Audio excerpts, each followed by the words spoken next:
देखा है एक बहुत बढ़िया रुझान कल और आज में देखने को मिला है और दरअसल एक बहुत ही डिटेल्ड रिपोर्ट निकल कर आई है क्रेडिट स्विस की ओर से। यतिन हमारे साथ जुड़ गए हैं। यतिन, क्या कहती है रिपोर्ट? मुझे उसका टैगलाइन अच्छा लगा, फॉलन एंजल्स, क्या मौका है इनको पकड़ने का? बिल्कुल हर्षदा, देखिए बहुत ही इंटरेस्टिंग रिपोर्ट क्रेडिट स्विस की आई है। और जैसे कि आप बता रहे हैं फॉलन एंजल्स, ये फॉलन एंजल्स और कोई नहीं बट बैंकिंग और उनसे जुड़ी हुई सारी जो प्रॉब्लम्स हैं उनके बारे में ये रिपोर्ट है। हमने ये देखा है कि सरकार का जो स्टिमुलस है वो इंडस्ट्री ऐसे मानता है कि इनसफिशिएंट है। इसके अलावा जो लॉकडाउन का एक्सटेंशन हो रहा है वो कहीं ना कहीं बिजनेसेस को और छोटे कारोबारियों को इम्पैक्ट कर रहा है। और अगर छोटे कारोबारियों को और बिजनेसेस को अगर इम्पैक्ट होता है तो कहीं ना कहीं उसका सीधा असर बैंकिंग पे देखा जाता है। क्रेडिट स्विस का अनुमान ये है कि चाहे वो क्रेडिट कॉस्ट हो, चाहे वो एसेट क्वालिटी में खराबी हो और चाहे वो बैड लोन फॉर्मेशन हो, सब में हम बहुत जबरदस्त तरीके से बढ़ोतरी देख सकते हैं आगे चलने वाले क्वार्टर्स में। क्योंकि लॉकडाउन का असर जो है वो बहुत ज्यादा वो मानते हैं कि हो सकता है बैंकिंग सिस्टम में। और उनको ये भी लगता है कि कुल मिला के जो पूरा बैंकिंग सेक्टर है उसको लगभग लगभग 1.5 लाख करोड़ की कैपिटलाइजेशन की जरूरत पड़ेगी इमीडिएटली।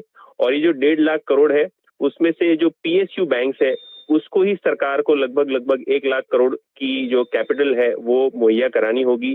कैपिटल दो चीजों के लिए लगेगी। सबसे पहले जो बैड लोन्स हैं उसको कुशन करने के लिए और बैलेंस शीट मजबूत करने के लिए, और दूसरी जो इकोनॉमी को रिवाइव करने के लिए क्रेडिट ग्रोथ की आवश्यकता है, कैपिटल की आवश्यकता है, वो कहीं ना कहीं ये 1.5 लाख करोड़ रुपए से एड्रेस होगा। तो क्रेडिट स्विस का मानना ये है कि बैंकिंग में दिक्कतें अभी बढ़नी शुरू हुई हैं। यहाँ हमने कोई भी टाइप का पीक आउट नहीं देखा है और इसीलिए उन्होंने सारे के सारे जो बैंकिंग स्टॉक्स है उन पे अपना टारगेट काटा है। जैसे कि आप अपने स्क्रीन देख सकते हैं, चाहे वो एसबीआई हो, चाहे वो कोटक बैंक हो, चाहे वो कोई भी टाइप का प्राइवेट सेक्टर बैंक क्यों ना हो, उस पर टारगेट्स बहुत जबरदस्त तरीके से क्रेडिट स्विस ने काटा है। इनफैक्ट अगर आप अर्निंग्स एस्टिमेट भी देखें तो 10 से 20% का average estimate earnings estimate cut उन्होंने अपने रिपोर्ट के द्वारा किया है। ओके, तो टारगेट्स थोड़े से कम जरूर हुए हैं लेकिन यहाँ पर मौका जरूर है इन सभी कंपनियों में। देखिए एक लंबे अवधि के लिहाज से पैसे लगाने का ये डाबर पर जेफरीज के उन्होंने 50 रुपए कम करीब करीब करे हैं, 500 के आसपास कर दिए हैं, लेकिन अभी भी उनको पसंद है।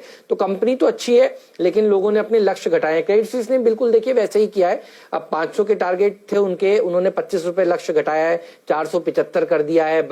तो इस स्टॉक में आज थोड़ी कमजोरी के साथ शुरुआत हो सकती है।